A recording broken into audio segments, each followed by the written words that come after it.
Pri Toyoti so se že zdavnaj naučili, da so si avtomobilski svetovni trgi med seboj zelo različni. Še bolj pa kupci oziroma vozniki. Evropski kupci smo zahtevni, pa ne samo glede oblike, ampak tudi glede vozne dinamike. Tole za menoj je novi Toyotin Yaris Cross.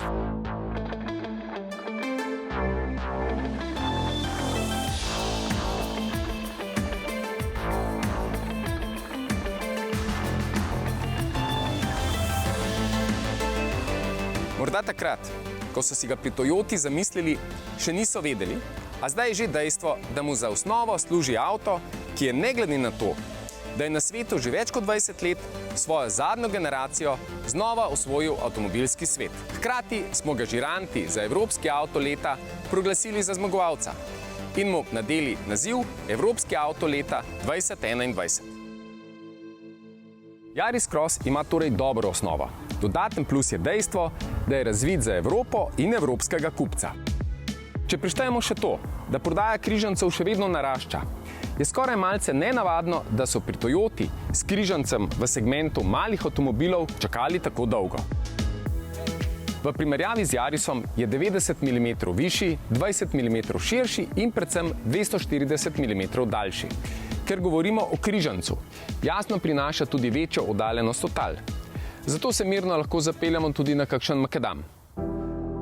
Kupci bodo lahko izbrali bencinski motor, ki deluje v kombinaciji s prednjim pogonom, ali hibridni sklop, ki bo ponujal tudi štirikolesni pogon.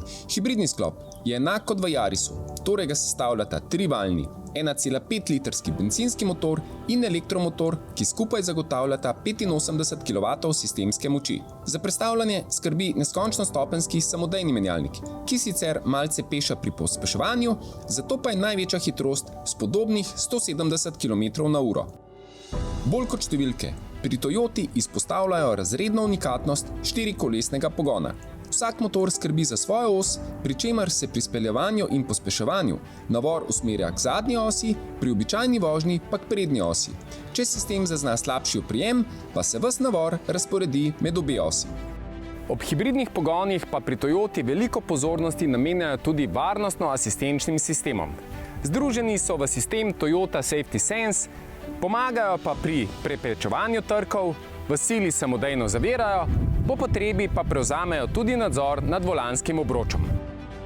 Notranjost je prijetna, predvsem pa sodobna in v skladu z današnjimi pričakovanji, povezana z digitalnim svetom.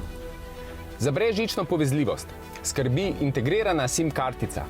9-palčni osrednji zaslon je odziven in pregleden, hkrati sistem omogoča brezžično uporabo Apple CarPlay ali Android Auto.